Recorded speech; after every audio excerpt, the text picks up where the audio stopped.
కూకట్పల్లిలోని నాగార్జున హోమ్స్లో జరుగుతూ ఉన్న శ్రీమద్ శంకరాచార్య రచించిన అచ్యుతాష్టకం మీద ప్రవచనానికి మీకు అందరికీ హృదయపూర్వకంగా స్వాగతం పలుకుతున్నాం. మాతృదేవోభవ.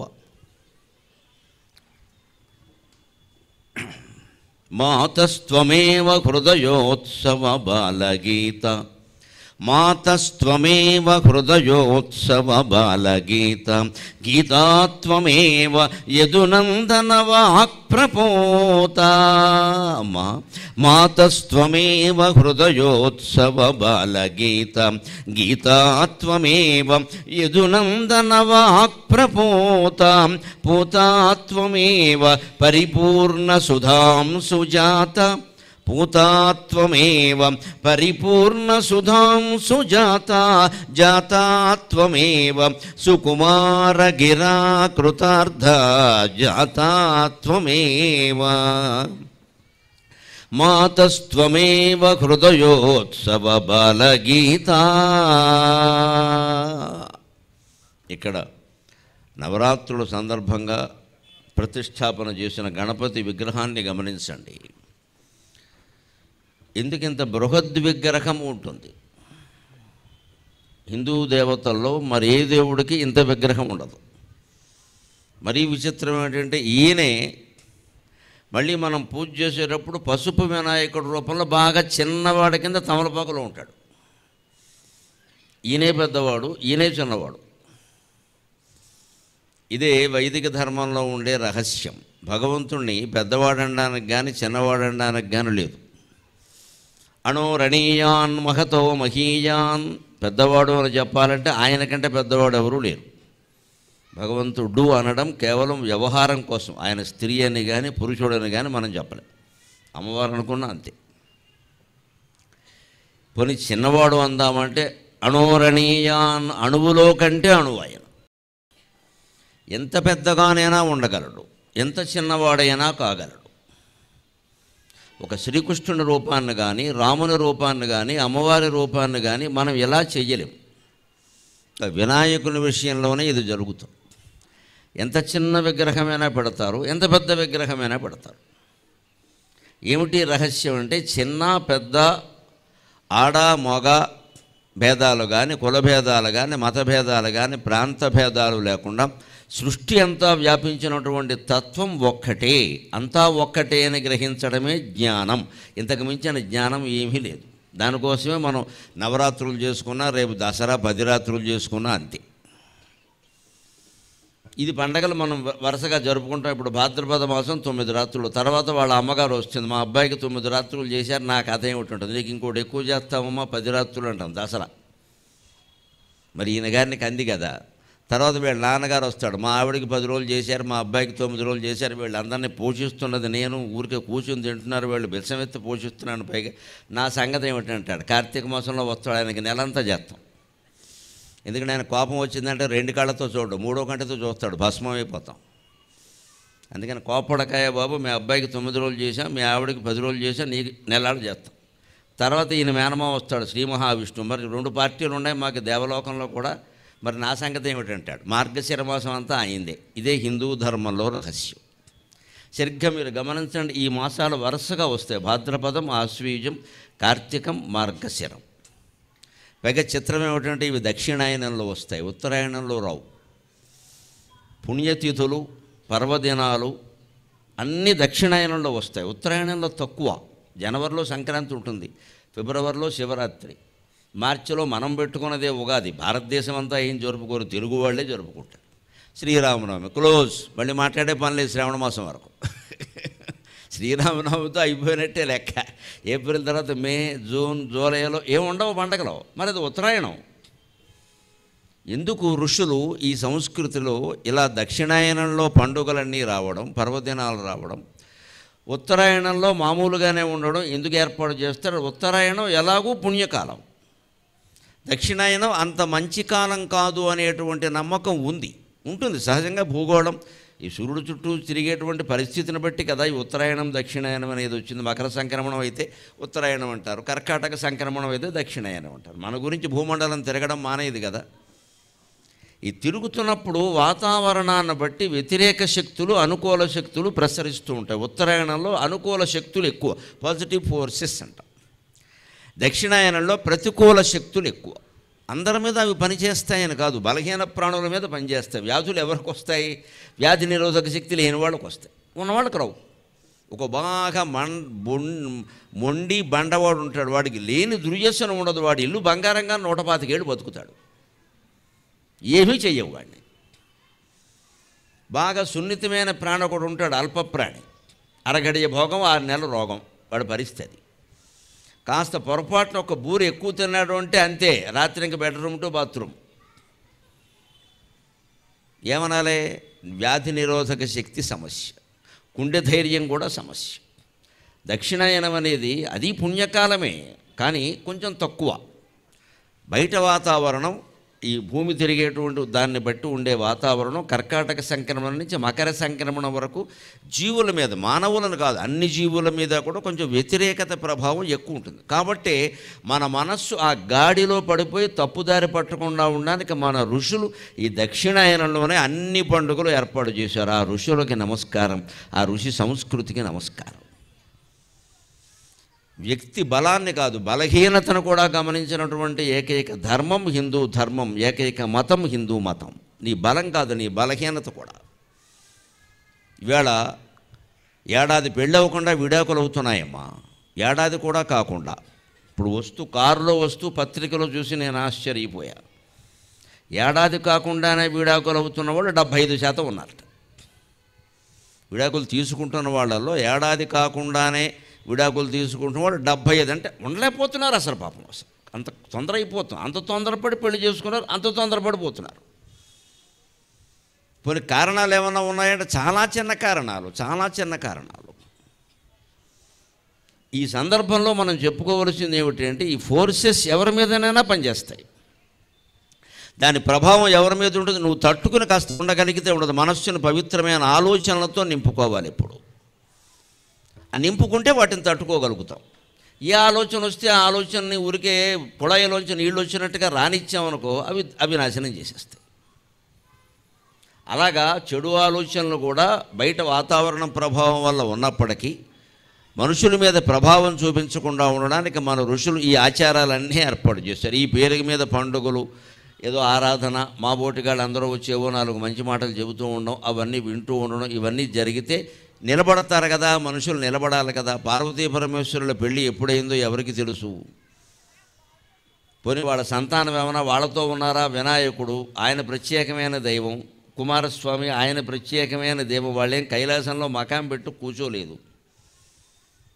విశ్వనాథుడు వెళ్ళి కాశీలో ఉంటే, అమ్మవారు వెళ్ళి బెజవాడలో ఉంటుంది, వినాయకుడు వెళ్ళి కాణిపాకంలో ఉంటాడు, కుమారస్వామి వెళ్ళి వడపాలెంలో ఉంటాడు, లేకపోతే బెక్కవోల్లో ఉంటాడు, తూర్పుగోదావరి జిల్లా.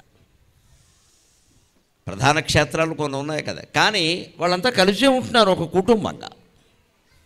మనం ఎందుకు ఉండలేకపోతున్నాం, ఇబ్బందులు పడుతున్నాం, చిన్నప్పటి నుంచే ఎందుకు ఇబ్బందులు పడుతున్నాం అంటే దేవతాతత్వం మనకు అర్థం కాలే. కేవలం కష్టం రాగానే గుళ్ళోకి వచ్చేసి దేవుడికి దండం పెట్టేసి మాకు కాపురం నిలబెట్టు, మాకు పిల్లలు కలిగేలా చేయి, మాకు ఉద్యోగం వచ్చేలా చేయి, తర్వాత ఉరేసుకునేలా చేయి అని మనమే అడుగుతున్నాం. ఇక్కడ దేవుణ్ణి మన అవసరాలకు వినియోగించుకుంటున్నాం, కానీ దైవతత్వాన్ని అర్థం చేసుకోవట్లేదు మనం. దాన్నే వివేకానందుడు చెప్తారు, unfortunately the end has become the means and the means has become end అంటాడు. మనం జీవితాన్ని దేవుణ్ణి చేరుకోవడానికి వినియోగించుకోవాలి. జీవితం అనేది ఏమిటంటే దేవుడికి మధ్యలో ఉండే వంతెన, అంతే జీవితం. Life is nothing but A bridge. దేనికి వంతెన అంటే, వంతెన ఎక్కడైనా ఎందుకు వేస్తారు? యువతల నుంచి అవతలకి వెళ్ళడానికే కదా. వంతెన మీద ఎవడో ఇల్లు కట్టుకోడు. ఇంకా అంత దుర్మార్గులు తయారవ్వాల. ఖాళీ స్థలాలు ఆక్రమిస్తున్నారు, రోడ్లు ఆక్రమిస్తున్నారు, కానీ వంతెన ఆక్రమించి ఇల్లు కట్టుకునేటువంటి వాడు ఇంకా తయారవ్వాలి. వినాయకుడు దయ వల్ల అది కూడా తయారైతే చూద్దాం. జీవితం వంతెనలో నువ్వు ఇల్లు కట్టడానికి వీలుదే. జీవితంలో నీకు సెటిల్మెంట్ కుదరదు అసలు. ఇది శాశ్వతం కాదనే విషయం గ్రహిస్తేనే ఏ బంధమైనా బాగుంటుంది. ఇది శాశ్వతం అనుకునేసరికి ఏమవుతుందంటే పొందేయాలి, తొందరగా పొందేయాలి, అనుకున్నవన్నీ తొందరగా పొందేయాలి. ఆ పొందడానికి ఎవరు అడ్డమైతే వాళ్ళని లేపేయాలి. ఇది అశాశ్వతం అని తెలుసుకోవడం చాలా ముఖ్యం. అందుకే ఆయన చేతుల్లో ఉన్న ఆభరణాలు కానీ ఆయుధాలు కానీ గమనించండి. నాకు ఇందాక ఆయన దర్శనం అవుతుంటే ఒక భావం స్ఫురించింది వెంటనే. కన్నుల నిండుగా వెలుగా కాంచదనీదు బృహత్స్వరూపమున్, కన్నుల నిండుగా వెలుగా కాంచదనీదు బృహత్స్వరూపమున్. ఈ నవరాత్రుల్లో ఇంచుమించుగా నేను వినాయకుడికైనా విశ్రాంతి ఉందేమో కానీ నాకు విశ్రాంతి లేదు. ప్రతిరోజు ఎక్కడో అక్కడ మైకు ముందెడుతున్నారు, మాట్లాడుతూనే ఉన్నాం. కానీ ఇంత పెద్ద విగ్రహాన్ని ఎక్కడా చూడలేదు. అందుకని ముందుగా నమస్కారం. ఎందుకయ్యా ఇంత పెద్ద విగ్రహం దాల్చావు, అందులో అంకుశం పెట్టావు, పాశం పెట్టావు, ఏవేవో పెట్టావు, ఏమిటి ఇవన్నీ? కన్నుల నిండుగా వెలుగా కాంచదనీదు బృహత్స్వరూపమున్, పన్నిన వ్యూహమేమి పన్నిన వ్యూహమేమి, మృదు పద్మము పాశము శూలము అంకుశంబు ఎన్నిక దేశి దాల్చితివి, మృదు పద్మము పాశము శూలము అంకుశంబు ఎన్నిక చేసి దాల్చితివి, ఏమియనర్తువు స్వామి. కన్నుల నిండుగా వెలుగా కన్నులు నిండుగా వెలుగా కాంచదనీదు బృహత్స్వరూపమున్, పన్నిన వ్యూహమేమి మృదు పద్మము పాశము శూలము అంకుశంబు ఎన్నిక చేసి దాల్చితివి, ఏమియనర్తువు స్వామి. ఎనుగున్గున్న మొగంబు దేవరా ఎనుగున్గున్న మొగంబు దేవర, తెగున్ భవబంధములు ఇవు చూచినన్.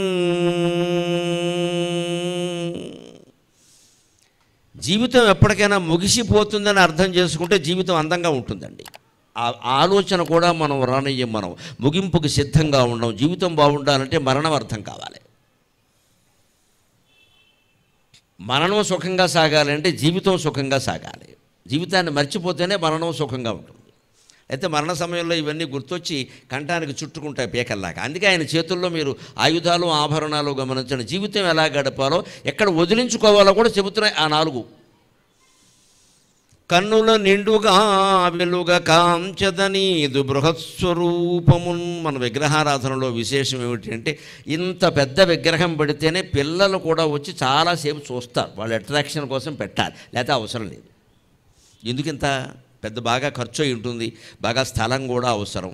పదే పురోహితుడిని పిలిచి పూజ చేయబోయంటే ఆయన ఏం చేస్తాడు, ఆయన పైకి కూడా తలెత్తకుండా ఇంత పెద్ద ఆయన చూడలేక, అమ్మ తమలపాకు కాస్త పసుపు ఇవ్వండి అంటాడు. అక్కడ కూర్చున్నంత పసుపు నొక్కుతాడు, 2 చుక్కలు నీళ్ళు వేసి, అంతే అయిపోయింది. అవి కాసేపు అర్ఘ్యం సమర్పయామ పాదయో పాద్యం సమర్పయామ మంత్రపుష్పం సమర్పయామ నీరాజనం సమర్పయామ ప్రదక్షిణ నమస్కారాన్ని ఉద్వాసన అని పక్కన పెట్టేస్తాడు. దీనికి ఇంత పొడుగు ఎందుకండి? పిల్లల్ని ఆకట్టుకోవడానికి. వాళ్ళు కేవలం భౌతిక రూపం చూస్తారు. ఏమిటి ఇంత పెద్దది పెట్టారు, ఏ పండక్కి పెట్టలేదు అని చూస్తారు. వాళ్ళ ఇంట్లో కూడా అటువంటి విగ్రహాలే మనుషుల రూపంలో ఉంటే సరిపోయారులే అనుకుంటారు. ఉంటారు కదా కొంతమంది,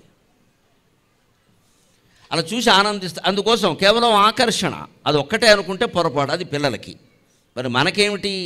అందుకే నేను ఈ పద్యంలో చెబుతున్నా, కన్నులు పూర్తిగా ఇంత ఇంత ఈ కళ్ళు సరిపో, ఇంకా పెద్ద కళ్ళు ఉంటే బాగుండు అనిపిస్తుంది మనకు ఆ విగ్రహం చూడాలి. ఈ చిన్న కళ్ళతో ఏం చూస్తాం? అంత పెద్ద విగ్రహాన్ని ఇంకా పెద్ద కళ్ళు ఉంటే బాగుండు. అహల్య త్రిలోక సుందరి, బ్రహ్మదేవుడు సృష్టించాడు. అహల్యను సృష్టించిన తర్వాత జరిగిన విశేషం ఏమిటంటే, అడుదాని చూడ అర్ధంబు చూడగా బ్రహ్మకైన పుట్టు రెమ్మదెగులు అని. బ్రహ్మదేవుడికి పుట్టలేదు, కూతురే కాబట్టి, ఆయన సృష్టించాడు కాబట్టి. చూసి విష్ణు అనుకున్నట్టు నాకు 2 కళ్ళే ఉన్నాయి, శివుడికి అన్నట్టుగా 3 కళ్ళు ఉంటే బాగుండు, ఈ అమ్మాయిని బాగా చూసేవాడు అనుకున్నట్టు. విష్ణుమూర్తి కూడా పుట్టింది బుద్ధి. శివుడు అనుకున్నట్ట నాకు 3 కళ్ళే ఉన్నాయి, బ్రహ్మదేవుడికి ఉన్నట్టుగా 4 ముఖాలుండి 4 రెళ్ళు 8 కళ్ళుంటే ఎంత బాగుండేది, బాగా చూసేవాడు అనుకున్నట్టు. షణ్ముఖస్వామి కుమారస్వామి అనుకున్నట్టు ఆయనకు 6 ముఖాలు కదా, 6 రెళ్ళు 12 కళ్ళు ఉన్నాయి అనుకున్నట్టు. అంత కళ్ళు ఆయన అనుకున్నట్టు 12 కళ్ళు సరిపోక ఇంద్రుడికి 1000 కళ్ళు అంటారు కదా, 1000 కళ్ళు ఉంటే ఈ అమ్మాయిని బాగా చూసేవాడు. అందుకే అహల్య బతుకు నాశనమైంది, నానా గొడవ అయిపోయింది. చివరికి ఆవిడ సౌందర్యం ఆవిడకి శాపం అయిపోయింది. ఈ ఇంద్రుడు వెళ్ళి ఆ మహర్షి ఇంటి దగ్గర మకాం పెట్టేశాడు. అనుకుంటారు సహజంగా, బ్రహ్మ విష్ణు మహేశ్వరుడు అనుకున్నారు, మనం అనుకోవా? ఏదో చూడాలంటే ఇంకా ఎక్కువ కళ్ళు ఉండాలి, దేనికి బుద్ధి బాగుండాలి ముందు. అసలు బుద్ధి బాగుంటే ఉన్నవాళ్ళు చాలు, వేరే వాళ్ళు అక్కర్లేదు. ఇక్కడ ఇంత సౌందర్యంగా ఉండి ఒరగబెట్టేది ఏం లేదు ఇక్కడ. ఆ జ్ఞానం పొందాలి. అందుకే వినాయకుడి యొక్క చేతుల్లో చూడ మనకి కళ్ళు ఇంకా పెద్ద ఉంటే బాగుండు, ఇంకా పెద్ద ఉంటే బాగుండు, పెద్దగా చూస్తాం కదా అనుకుంటాం. మనం అది చూసి ఊరికే వెళ్ళిపోకుండా ఎందుకు పాశం ఉంది, ఎందుకు అంకుశం ఉంది, ఎందుకు పద్మం ఉంది, ఎందుకు శూలం ఉంది, లేదా ఉండ్రం ఎందుకు ఉంది.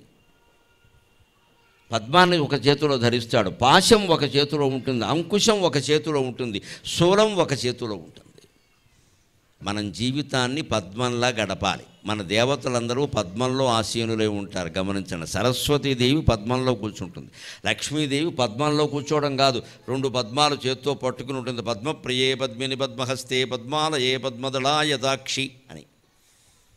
బ్రహ్మదేవుడు స్వయంగా పద్మంలో కూర్చుంటాడు. ఎందుకు పద్మం? మన దేశంలో కూడా విశిష్టమైన పురస్కారాలు ఇస్తే పద్మశ్రీ, పద్మభూషణ్, పద్మవిభూషణ్, పద్మే, ఇంకో మాట వాడారు. పద్మాన్ని అంతగా గౌరవించింది ఈ జాతి. ఎందుకు? పద్మవర్ధమైతే జీవితం అర్థమవుతుంది. పద్మ మా అమ్మాయిని పెళ్లి చేసుకుంటేనో, పద్మాకరైనా అబ్బాయిని పెళ్లి చేసుకుంటేనో కుదరదు. ఇది మా ఆవిడ పేరు పద్మేనని మీ ఆవిడ నీకు అర్థం కాలేదు, పద్మవర్ధం కాలేదు. పద్మానికి భగవంతుడు సహజంగా ఇచ్చిన శక్తి ఏమిటంటే నీటి మట్టం పెరిగిన కొద్దీ పద్మం పైకి లేస్తూ ఉంటుంది, ఎవరూ లేపక్కల. నీరు గొలది తామర సుమ్మి అంటారు తెలుగులో.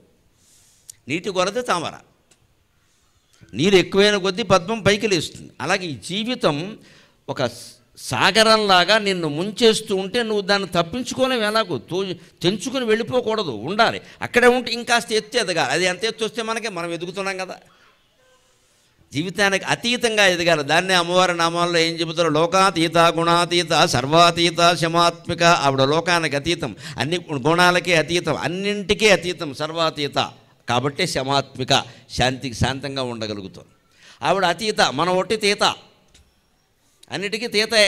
వెనక సినిమాలో ఉండదు, తీత అంటే తీసేసిన తహసీల్దారని. అలాగే మనం తీత, ఆవిడ అతీత. మనం అతీతం కావాలి, తీతం అవుతున్న రోజు రీతికి. అతీతానికి తీతానికి తేడా ఏమిటి? ఏది ఉన్నా ఏది లేకపోయినా ఆనందంగా ఉండడం అతీత స్థితి. ఇది ఉంటేనే నేను ఆనందంగా ఉంటాను, ఇది లేకపోతే నాకు కుదరదు, ఈ వస్తువు ఇంట్లో ఉండాల్సిందే అంటే అదే తీతం. దానికోసం బతుకంతా కలుపు తీత అయిపోతుంది. అంతంత పట్టుదలలు దేనికి? ఇవాళ విడాకులు అందుకే అవుతున్నాయండి. ఇలా పెళ్ళి అవ్వగానే వెళ్ళాకొనేయాలి, విలవిల్లా ఆడిపోవాలి, 3 కోట్లు పెట్టుకొనేసి. వీడి జీతం ఏమో 1,00,000 లేదు, ఆవిడ జీతం ఏమో 1,00,000 లేదు. ఇక్కడ 2 లక్షలు 1,50,000 ఈఎంఐలు సరిపోయి 50,000తో ఎలా బతుకుతారు? ఎక్కడ? అక్కడి నుంచి ఒకళ్ళు తిట్టుకోవడం. నువ్వే కారణం అంటే నువ్వే కారణం. అసలు ఈ విల్లా కొనకపోతే ఈ గొడవ లేదు కదా. ఇక్కడ 60-70 ఏళ్ళు వయస్సు ఉన్న వాళ్ళని మీరు విచారణ చేయండి. వాళ్ళు పెళ్ళయిన తర్వాత సొంత ఇల్లు లేకుండా అద్దింట్లో 10 ఏళ్ళు 20 ఏళ్ళు ఉన్నవాళ్ళు కూడా ఉంటారు. ఖచ్చితంగా మీరు విచారణ చేయండి. 20 ఏళ్ళు అద్దింట్లో, తర్వాత సొంత ఇల్లు కొనుక్కుంటారు. అది కూడా బాగా ఆ ఇల్లు కొనాలంటే ₹1 కోటి కావాలంటే 75-80 లక్షలు వాళ్ళ దగ్గర నిలవేసుకున్నాక ఏదో ఒక రూపంలో డబ్బో బంగారమో పోనీ ఏదో ఒక రూపంలో నిలవేసుకున్నాక మిగిలిన 10-20 లక్షలు కావాలంటే బంధువుల దగ్గర చేబోతులు చేయడమో ఏదో బ్యాంకు లోన్ పెట్టుకోవడమో చేస్తారు. ఇవాళ తెలియదంటే 10 లక్షలు ఉంటే కూడా ఉండవు వీడి దగ్గర. ₹1 కోటి ఇల్లు కొంటాడు. 95% లోన్ అని చెబుతారండి. సిగ్గుందా లేదా? 95% లోనా? అదో బతుక అంటే నువ్వు పెట్టింది ఏముంది ఇక్కడ? 5 పైసలు అనమాట. 5 పైసలు పెట్ట 95 పైసలు లోనా చెప్పేస్తున్నావు. ఇక్కడ ఇంటి ఓనర్ లాగా ఈ లోన్ ఎప్పటికి తీరాలి? పైగా ఈ లోన్ తీరే వరకు ఈఎంఐలు కట్టాలి. కాబట్టి ఉద్యోగం మానడానికి వీల్లేదు. వాడు ఏం చేసినా ఆ ఉద్యోగం చేయాలి. అర్ధరాత్రి చేయమన్నా చేయాలి. వర్క్ ఫ్రమ్ హోమ్ కాదు, వర్క్ ఫ్రమ్ బాత్రూమ్ అన్నా సరే చేయాల్సిందే. నోరు మూసుకు మరి ఏం చేస్తావు? అప్పులు ఎవడు తీరుస్తాడు? 1వ తారీఖు 3 మెసేజ్లు వస్తుంటే 36 మెసేజ్లు అప్పులు కట్టాలి కదా. నువ్వు ఉద్యోగం కాదంటే పోనీ కాదని ఇంకో చోటకి వెళ్ళావనుకో, వాడు ఎంతకంటే ఎక్కువ ఇస్తాడా? అక్కడ ఎందుకు మానేసావని అడుగుతాడు. వాడికి ఫోన్ చేస్తాడు, వాడు చెప్తాడు మన మీద వీడు సోంబేరి అని. ఇక వాడు ఇవ్వడు. ఇవన్నీ ఎందుకు తెచ్చిపెట్టుకుంటున్నాం ఆలోచించండి. భగవంతుడు అర్థమైతే జీవితం అర్థమవుతుంది. జీవితానికి అతీతంగా ఎదగవలసింది పద్మంలాగా.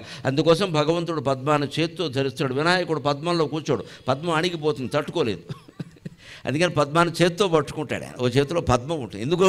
పద్మంలా బతకండి, పద్మంలా బతకండి, అన్నిటికీ అతీతంగా ఎదగండి. ఎంతవరకు కల్పించుకోవాలో అంతవరకు కల్పించుకోండి, అక్కడ ఆపేయండి. ఇవాళ పెళ్ళవగానే వాళ్ళ దారిని వాళ్ళని ఉండనిస్తేనమ్మా నాకు బాగా నమ్మకం 90% విడాకులు ఆగిపోతాయి. పెద్దవాళ్ళందరికీ నమస్కారం. దయచేసి రామకోట రాసుకోండి. పిల్లల కాపురాల్లో కల్పించుకోకండి. ఆడ మగ అందరూ కూడాను. ఆడపిల్ల తల్లిదండ్రులు అంతే, మగపిల్లల తల్లిదండ్రులు అంతే. ఎవరి మటుకు వాళ్ళు వాళ్ళని రెచ్చగొట్టి పారేస్తున్నారు. నీకేం తక్కువరా, నువ్వు మగాడు, ఎప్పటి నుంచో అదుపులో పెట్టాలి. అదుపులో పెట్టడానికి ఏమైనా గుర్రమా, గాడిదా, పెళ్ళాం? అది అదుపులో పెట్టడం ఏంటండి? జంతువా? జంతువు అంటే ఆ మాట ఎలా వస్తుందండి? అత్తగారి నోటగానే మావగా ఇప్పటి నుంచి అదుపులో పెట్టాలరా, లేకపోతే లొంగదో. ఇట్లా లొంగ తీసుకోవడానికా పెళ్ళి? ఒకరి మీద ఒకరు పెత్తనం చేయకుండా కాపురం చేయలేమండి? అంత కష్టమా? మరి ఇది చేసుకున్నది ఎందుకు? ఆ మాట ఆయనకి బాగా నచ్చేస్తుంది. ఇంక ఈ అమ్మాయి ఫోన్ చేసింది, నీకేం తక్కువే, నువ్వు బీటెక్, ఆయనకంటే నీకే మార్కులు ఎక్కువ వచ్చాయి. ఏడు వచ్చేసి ఎక్కడికి? శ్మశానానికా? ఇవి ప్రధాన కారణాలను పత్రికల్లో వస్తున్నాయమ్మా, నేనేం కల్పించట్లా. నాకు దేవుడి గురించి మాట్లాడినా, ముక్కోటి దేవతల గురించి మాట్లాడినా సమాజమే నా లక్ష్యం, సమాజ సంస్కరణే మన ఉద్దేశం. లేకపోతే ఈ ప్రవచనాలు దండగా. ఊరికే సీతారాములు గొప్పవాళ్ళు, రుక్మిణీదేవి ఆంజనేయ ఏం చేస్తావు నువ్వు? గొప్పతనం అయితే ఏం చేస్తావు? తోకట్టు ఊరేగుతావా? ఏం ఉపయోగం నీకు? ఆంజనేయుడు మహిమ, వినాయకుడు మహిమ. అసలు మహిమ వైభవం అనేది నా ప్రవచనం హెడ్డింగ్లోనే ఉండదండి. నేను బ్యాన్ చేసేసాను 2 మాటలని. మహిమ లేదు, వైభవం లేదు. వాస్తవం ఏదో అదే ఉంటుంది. ఎక్కడ వైభవం అని పెడితే నేను ఒప్పుకోను. వినాయక వైభవం, ఎవ్వడికి వైభవం లేదు, మనిషికే వైభవం ఉంది చెప్పండి. సమాజం మొత్తం కారిపోతుంటే వైభవాలు ఎక్కడి నుంచి వస్తాయండి? అదో మత్తుమందు. ఎక్కడ వైభవాలు లేవమ్మా. అందరూ ఇబ్బంది. ప్రతి ఇంట్లో సమస్య ఉంది. అక్కడ ప్రతి ఒంట్లో సమస్య ఉంది. సమస్య లేని మనిషి లేడు. ఎందుకు అంత వస్తుంది? పోనీ ఏదైనా తీవ్ర అనారోగ్యం ఉంటే అనుకోవచ్చు. ఏదైనా ఆర్థికమైన అప్పులు మనం తెచ్చిపెట్టుకున్నవి. ఎందుకంటే అతీతంగా పట్టించుకోకుండా ఉండడం మనకి సాధ్యం కావట్లేదండి. కనీసం ఈ 9 రోజులైనా లౌకిక వ్యవహారాలకి దూరంగా భగవంతుడి దగ్గరగా ఉండడానికే ఇది ఏర్పాటు. అతీతంగా పట్టించుకో. ఇప్పుడు మాట్లాడక అసలు మీరు ఎవరికి ఎన్నెన్ని సమస్యలు ఉన్నా, ఎవరెవరికి ఎన్ని కోపాలు ఉన్నా, తాపాలు ఉన్నా ఇక్కడ మాట్లాడరు కదా. ఆయన ఏదో చెప్తున్నారు కదా, విందాం. కనీసం ఈ 2 గంటలు బ్యానే కదా. ఇలాగే 9 రోజులు బ్యాన్ చేయలేమా? ఇలాగే దక్షిణాయనం అంతా బ్యాన్ చేయలేమా? ప్రతీదీ పట్టించుకోవాలా? ప్రతీదీ కెలికేయాలా వేలు పెట్టి? అందుకే పద్మం, మృదు పద్మము, పాశము మనకి బంధాలుగా ఉన్నవేవి అనుబంధాలుగా ఉండాలి. పాశ్యమైపోకూడదు. ఇక్కడ పాశ్యం అంటే తాడు కదా, అది మన మెడకి పాశ్యంలా చుట్టుకోకూడదు. భార్య కానీ, భర్త కానీ, తల్లిదండ్రులు కానీ, పిల్లలు కానీ, ఏ బంధమైనా సరే దానికి ముందు చేర్చాలి. అనుబంధం అంతే, అక్కడ ఆపేయి. బంధం కాకూడదు. అది బంధం ఎప్పుడవుతుందంటే ఎక్కువగా పోసుకుంటే, రాసుకుంటే అవుతుంది. ఎదిగిన పిల్లాన్ని వాడి నిర్ణయాలు వాడిని తీసుకొని వాళ్ళ తల్లిదండ్రులు వేలెట్టకూడదు. 30 ఏళ్ళు వచ్చాయి, పెళ్ళి అయింది, వాళ్ళిద్దరూ ఆలోచించుకుని నిర్ణయించుకోగలరు. మనం అడగాల్సిన అవసరం లేదు. ఇక్కడ మన దృష్టి అలా ఉండదండి. తడుకో తండ్రికి, మా అబ్బాయి ఇప్పటికీ నేను గీసిన గీటు దాటడు, అసమర్థుడు అయిపోతాడమ్మా, తక్షణం గీటు దాటమని చెప్పువాడిని. గీటు దాటడు ఎలా చెప్తారండి ఈ మాట? అది ఆయన గొప్పగా చెప్పుకోవాల్సిన విషయం. అది గీటు దాటడు ఏమిటిది? శ్రీరాముడు కాలం కాదమ్మా పితృవాక్యం కోసం అడవులకు వెళ్ళిపోవడానికి. కలికాలం ఇది. మనం ఇంట్లో సుఖంగా ఉన్న అడవులకు పంపడానికి చాలామంది ఉన్నారు ఇక్కడ రెడీగా. ఎప్పుడు పోతాడని చూస్తున్నారు ఇక్కడ. ఆ కాలం కాదు ఇది. కాలం చాలా మారింది. మారినప్పుడు మనం ఎలా ఉండాలి? పాశం మన మెడకి తగులుకోకుండా చూసుకోవాలి. పాశం ఎప్పుడు దూడకి తాడు కట్టుతారు చూడండి. ఆ తాడు కొయ్యకు కడతారు, దూడను కట్టేస్తారు. ఎందుకు కడతాడు? రైతా పని, దూడని హింసిద్దామనా కాదు. దాన్ని అలా వదిలేస్తే అడ్డమైన గడ్డి తింటుంది, అది వెళ్ళి తినకూడదు కదా. కానీ పూర్తిగా కొయ్యకి బిగించి ఉరి వేసినట్టు కట్టడు, కొంచెం తాడు ఉంటుంది ఇక్కడ. ఎందుకని? ఆ తిరగాలి. దానికి స్వేచ్ఛ ఉందా అంటే ఆ తాడు ఎంత పొడుగుందో అంత పొడుగు గుండ్రంగా తిరగడానికి 6 స్క్వేర్ ప్రకారం, ఆ వృత్తం చుట్టుకొలత ప్రకారం, వైశాల్యం ప్రకారం తిరగడానికి ఉంది. అంతకుమించి ఉండదు. సరిగ్గా మనిషి జీవితం కూడా అంతే. పాశబద్ధ పాశహంత్రి, పాశహస్త పాశహంత్రి, పరమంత్ర విభేదిని, లలితా సహస్రంలో మాట. అమ్మవారి చేతిలో పాశం ఉంటుంది. పాశహంత్రి, మన పాశాలు ఆవిడ విడదీస్తుంది. పరమంత్ర విభేదిని, ఇతరులు ఎవరైనా మన మీద వెర్రి వ్యూహాలన్నీ పళ్ళి మనని నాశనం చేద్దామని చూస్తే అమ్మవారి యందు భక్తి ఉంటే ఆవిడ కాపాడుతుంది. ఆ వ్యూహాలు ఏవి పనిచేయకుండా. అందుకే వినాయకుడు చేతిలో పాశం ఉంటుంది. ఎందుకు? ఆయన ఏనుగుకి తాడు ఎందుకంటే పనిలాగా, ఏనుగును కట్టే తాడే ఉంది అసలు. ఏది నీ మెడకి పాశంలా తగులుకోకుండా చూసుకో. భార్య అయినా, భర్త అయినా, తల్లి అయినా, తండ్రి అయినా, నీ ఉద్యోగమైనా, చివరికి మొత్తం జీవితమైనా సరే నీకు పాశంగా తగులుకోకూడదు. You are quite different from the life. You are the soul. నువ్వు ఆత్మవి, శరీరానివి కాదు.